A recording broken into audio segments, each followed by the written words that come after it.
Okay guys, so just a quick refresher on giving SubQ fluids. So I have just some empty bags and just an IV line, and I'm going to show you guys just a refresher on how to hook this up so that way you guys can work on this independently. So I have two different bag types here. I have the bag type where it's just got the one little thing on the bottom, and I've got the other bag type where it's got the two on the bottom. So I'll show you how these would go in both, and then you guys can do it on your own, no matter what kind of bag you have. So if you had this kind of bag, there would be a white plug here that you would have to pull off, and then it would expose this. And then to get that into the bag, you are going to stab into the bag with the bag spike like so. And then the bag spike, then as you can see, is up into the bag, and the fluid would then come out of the bag into the IV line.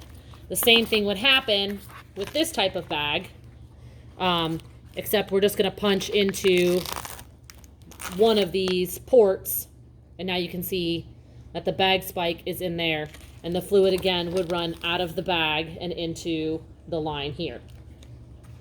So once we have this hooked up and it's on our IV pole, remember this is gravity fed, so this has to be higher than my patient. So if my patient's down here, the bag cannot be laying next to my patient, it has to be up high.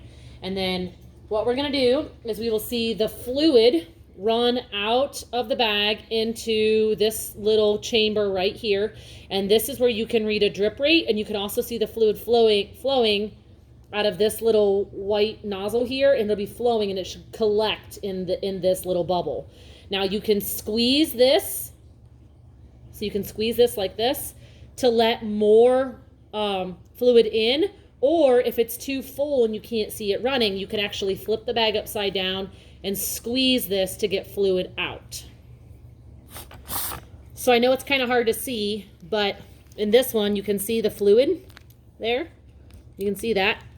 And so I can actually squeeze this and it'll fill up with fluid, so you guys can see that. Now I wouldn't be able to see this run because it's too full, so I can actually flip my bag upside down and squeeze the fluid back into the bag, and it'll give me space in there again where I can read my drip rate.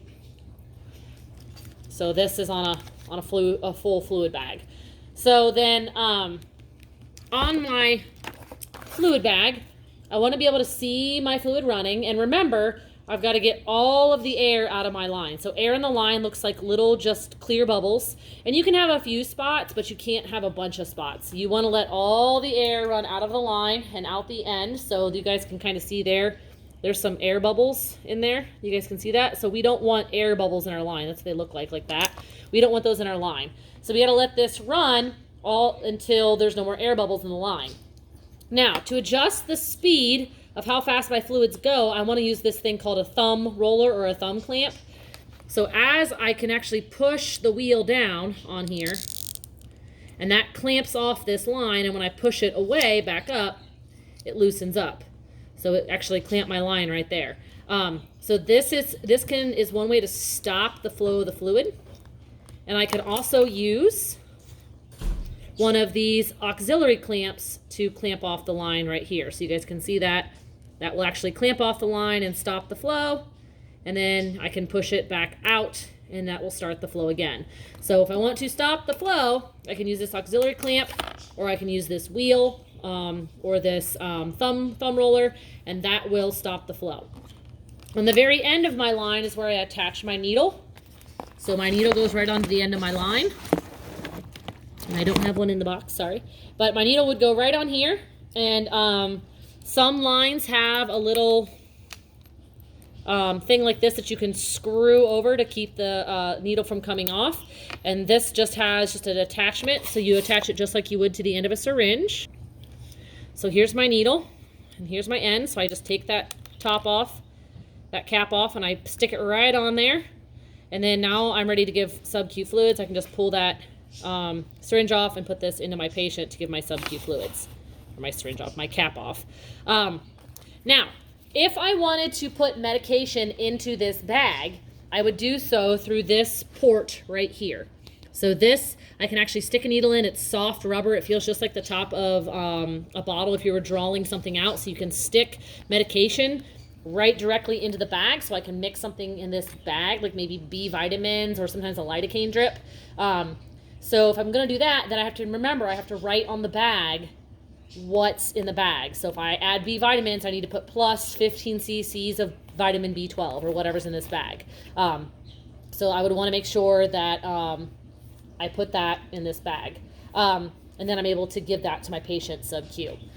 If I want to give my patient medication while it's getting the SubQ fluids, so maybe the medication burns, I can actually use one of these ports right here, and the needle can go right in this. It's again a soft rubber port.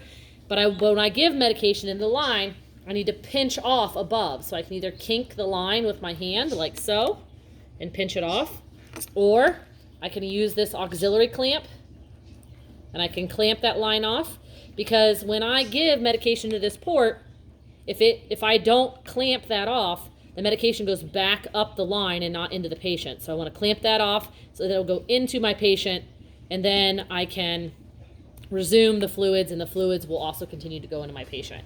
So if you remember, you give SubQ fluids anywhere around the shoulder area, along the sides, along the back.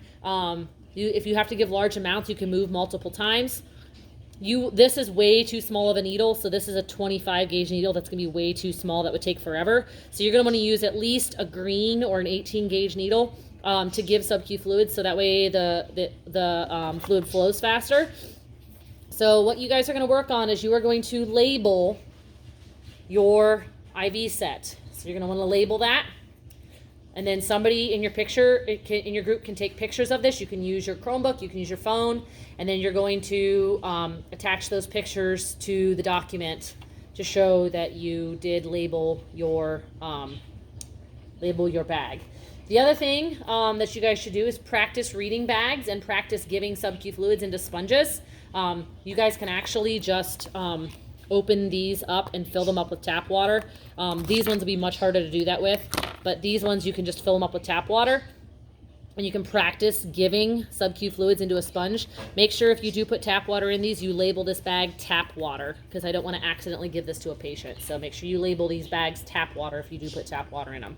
But it's not very hard to do. You can just hold them up underneath the faucet. Just takes a little while to fill them up, but then you can practice reading. Remember, we read from the top down. So from here to here is 100, from here to here is 200. So it'll be above the line will be up here, so it's 100, 200, 300, 400. And so if you're at the 400 and I tell you to give 200 mLs, you would go down to the 6. So just remember things like that. Practice, quiz each other. It's something that you guys should understand and know how to do. It's something I'll have you guys doing here is give SubQ fluids. And we may practice giving some SubQ fluids to cats. So if you guys have any questions, please let me know. Otherwise, you guys should be practicing on your own.